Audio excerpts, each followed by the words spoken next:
দাদা, দাদা আমরা বেরাচ্ছি রুটিন চেকআপের জন্য। বুবাই, বুবাই, বুবাই, কি কি হলো? দাঁড়াও আমি দেখছি।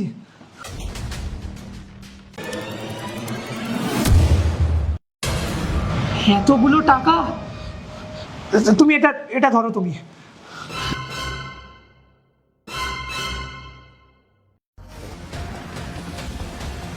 আসো, আসো দেখবে তো। দাঁড়া, আগে ওদের কাছে জিজ্ঞাসা করো ওরা বাড়ি থেকে কোথায় যাচ্ছে। ওই শ্রুতিকে নিয়ে ডাক্তারের কাছেই যাচ্ছি, আর কোথায় বা যাবো? হাসপাতালে নাকি 3-4 লাখ টাকা চুরি করে নিয়ে পালাচ্ছিস? 3-4 লাখ টাকা মানে? মানেটা আমি বলছি, তোমার আলমারি থেকে 3-4 লাখ টাকা চুরি করে এরা বাড়ি থেকে পালাচ্ছে। ভাগ্যিস আমি সময় মতন দেখেছিলাম, না হলে তো এদের ধরতেই পারতাম না। বৌদি তুমি এসব কি বলছো?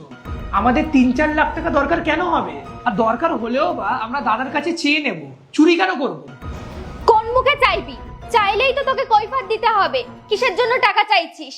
তাই জন্যই তো টাকা চুরি করে নিয়ে পালাচ্ছিস। বৌদি তুমি এসব কথা কেন বলছো? এসব কথার তো কোনো মানেই হয় না। আর ও চুরি করবেই কেন?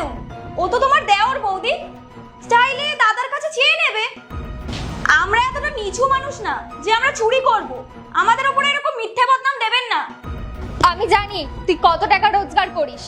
এই ব্যবসা তো তোর দাদার, তোর দাদা কষ্ট করে এই ব্যবসা দাঁড় করিয়েছে। তুই তো শুধু ফ্রিতে মাইনে নিস। তোর মাইনে আর কত হবে? তোর স্ত্রীর যা চাহিদা, তুই তো টাকা চুরি করবি। কোয়েল, এইভাবে কিন্তু কারোর ওপর অভিযোগ দেওয়াটা না ঠিক না। ও আমার ভাই, ওকে আমি ছোটবেলা থেকে চিনি। আর হ্যাঁ ভাই, তোর বৌদি যখন এত বড়ই বদনাম তোদের উপর দিচ্ছে, তোরা তোদের ব্যাগটা দেখিয়ে দে, সব কিছু সামনে চলে আসবে। দাদা, আচ্ছা তুমিও আমাকে চোর বানিয়ে দিলে বৌদির কথায়। আমি বৌদির কথায় যতটা কষ্ট পেয়েছি তার থেকে বেশি কষ্ট পেয়েছি তোমার কথায়। তুমি আমার স্ত্রীর ব্যাগ চেক করতে বলছো কেন? ব্যাগ চেক করার মানে তো তুমি ওকে চোর ভাবছো। আরে ওরও তো একটা সম্মান আছে এই বাড়িতে। আর ও চোর নয়, আমি ওর ব্যাগ চেক হতে দেবো না। শোন ভাই, আমার বউ জগালে এত বড় বদনাম দিয়েছে, নিশ্চয় কোনো ভাবনা চিন্তা করে কিছু দেখেছে তাই বলেছে। ওরও কোনো এই সম্পর্ক নষ্ট করার কোনো ইচ্ছা নেই। আর শোন, আমি আমার বউয়ের সম্মান রাখতে চাই। শ্রুতি একটা ভালো পরিবারের মেয়ে, ও চুরি করবে না। তোরা তো চুরি করিসনি বলছিস, ব্যাগটা চেক করাতে প্রবলেমটা কিসের? তুই যখন তোর বউয়ের সম্মানের কথা ভাবছিস, আমি আমার বউয়ের সম্মানের কথা ভাববো। আমার বউ যেগুলো বলেছে তারা চুরি করেছিস, তোদেরকে ব্যাগটা চেক করাতে হবে। ব্যাগটা চেক করা। না, আমি শ্রুতির ব্যাগ চেক করতে দেব না। তাতে যদি আমাদের সম্পর্ক নষ্ট হয় হবে। আমি ওর ব্যাগ চেক করতে তোমাদের দেব না। আর নাটক করিস না, তোর স্ত্রী তো চুপ করে আছে, একটু পরে তো কাঁদবে যাতে ওর ব্যাগটা চেক না হয়। আর যদি সত্যিই চুরি করে না থাকিস তাহলে ব্যাগটা চেক করতে দে। কোয়েল দাও, শান্ত হও, ঠান্ডাভাবে বিষয়টা দেখো কি হয়েছে। ভাই দেখ, আমি তোর উপর চোরের বদনাম দিচ্ছি না। ও যখন বলছে চেক করাতে, একবার চেক করে নে। আর বৌমা, আমি তো তোমার দাদার মতন, আমি কোনো দিন তোমার উপর চুরির বদনাম দিয়েছি বা কিছু বলেছি? আর যখন এখানে আজকে কথাটা উঠেছে, তুমি ব্যাগটা চেক করিয়ে দাও, সব কিছু সামনে চলে আসবে। আর বৌমা দেখো, তুমি আমাকে ভুল বুঝো না। কোয়েল যেখানে এখানে একটা কথা তুলছে যে তোমরা চুরি করে পালাচ্ছ, তাহলে সামনে দেখিয়ে দাও। আজকে সবার সামনে সব সত্যি চলে আসুক, তাহলে ওর মনে আর কোনো সন্দেহ থাকবে না, আর এখানে কারোর মনে আর কিছু থাকবে না। ব্যাগটা চেক করিয়ে দাও। ঠিক আছে দাদা, তোমরা ওর ব্যাগ চেক করো, কিন্তু ওর ব্যাগে তোমরা যদি কিছু না পাও তাহলে আমি যেটা বলবো সেটাই কিন্তু শুনতে হবে। ঠিক আছে, তুই যেটা বলবি সেটাই হবে, কিন্তু আগে ব্যাগটা তো চেক করা, সবার সন্দেহ এখানে দূর হয়ে যাক। আচ্ছা দাঁড়াও, আমি নিজেই তোমাদের সামনে ব্যাগটাকে খুলছি। এই দেখো, প্রেসক্রিপশন, জলের বোতল, জামা, দেখো আর কিছু আছে? নেই তো কিছু? কোয়েল, এখানে তো কোনো টাকা নেই।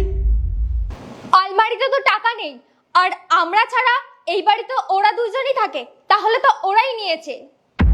না বৌদি, এখানে আমরা দুজন না, আমরা তিনজন আছি। এখানে তুমিও আছো, হয়তো তুমিই চুরিটা করেছো। তোমার ভাইও কিছু করে না, হয়তো তাকেই তুমি টাকাগুলো চুরি করে পাঠিয়ে দিয়েছো। কি এখন এত বড় হয়ে গেছিস যে এখন আমার উপরেই অভিযোগ দিচ্ছিস? আমার যদি টাকার দরকারই হয় তাহলে আমি আমার স্বামীর কাছে চেয়ে নেব, যত ইচ্ছা চেয়ে নেব। তুমি দেখলে নিজের বৌদির উপর কিভাবে এরা বদনাম দিচ্ছে। কোনো ব্যাপার না কোয়েল, তুমি ওর ওপর বদনাম দিয়েছো না, তাই ও তোমার ওপর বদনাম দেওয়ার চেষ্টা করছে। ভাই, আমি মানলাম তোর বৌদির একটা ভুল হয়েছে, তা বলে তুইও তোর বৌদির উপর বদনাম দিবি? এই তো শিক্ষা, আমি এইসব তোকে শিখিয়েছি। আর কোয়েল আমার বউ, ও নিজের বাড়িতে কখনো চুরি করবে? ও, এখন আমি একটু গলা চড়িয়ে বলছি তো তোমার কষ্ট হচ্ছে। আর তুমি যে আমার স্ত্রীকে এত বাজে বাজে কথা বললে, তার বেলা কি হবে? দাদা, তুমি তো বললে যে যেটা আমি বলবো সেটাই হবে, তাহলে বৌদির ব্যাগটা এখন চেক হোক। দাও কোয়েল, কিছু বলো না, ওকে ব্যাগটা চেক করতে দাও। আর শোন, তুই যেগুলো আজকে তো বাড়াবাড়ি করলি, ব্যাগের মধ্যে থেকে যদি কিছু না পার হয়, তোদের আমি আজকে এই ব্যবস্থা করে দেবো। হতেও পারে তোদের আমি এই ঘরে আর রাখবো না, এই বাড়ি থেকে তোদের আমি তাড়াবো। ঠিক আছে, ব্যাগ চেক কর কর। দাঁড়াও,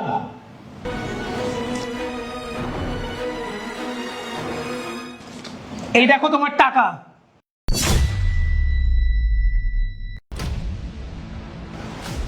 কোয়েল, এগুলো কি? তোমার ব্যাগে কোথা থেকে টাকা আসলো? এটা কি করে হতে পারে? আমি তো নিজেই ওদের। তুমি তুমি রেখেছো মানে?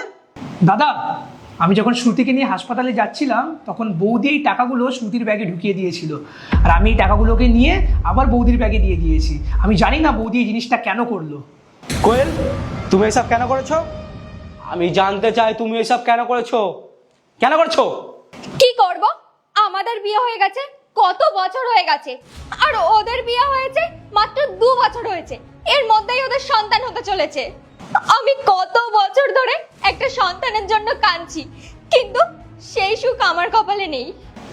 আর ও এত তাড়াতাড়ি মা হতে চলেছে।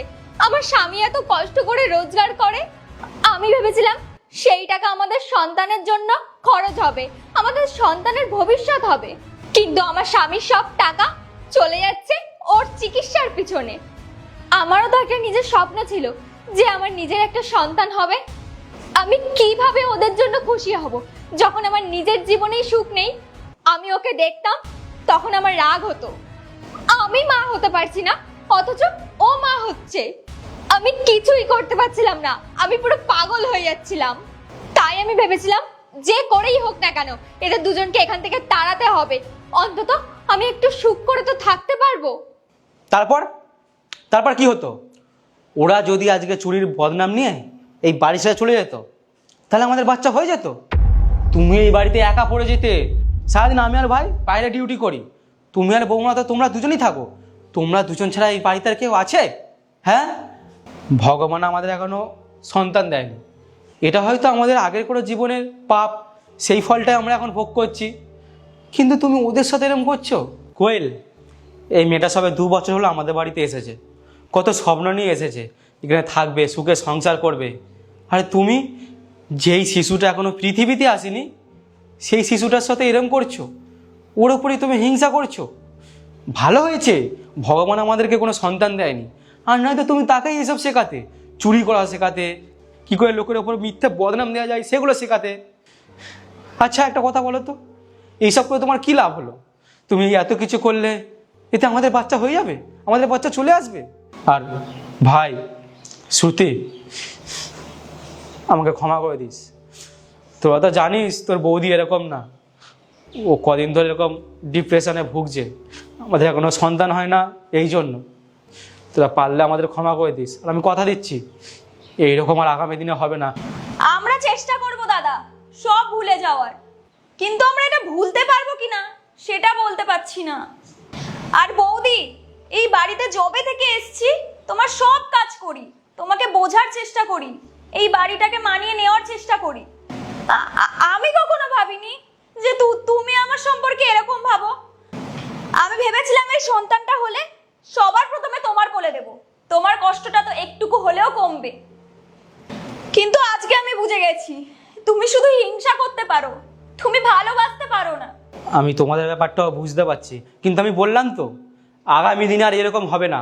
তোমার দাদা তো আমি কথা দিচ্ছি আগামী দিনে আর এরকম হবে না। তোমরা প্লিজ এই সংসারটা ভেঙো না, প্লিজ। আগের দিন অবধি আমি আর শ্রুতি খুব খুশি ছিলাম, ভেবেছিলাম যে আমাদের বাচ্চার দুটো করে মা বাবা হবে, কিন্তু আমাদের এই ভরসাটা ভেঙে গেল। আমি জানি আজকে যেটা ঘটেছে সেটা সহজে ভোলা যাবে না, কিন্তু আমি তোমাদের কাছে হাত জোড় করে বলছি, ওর এই অবস্থাতে আমাদের সাথে এমন ঝগড়াঝাটি করো না।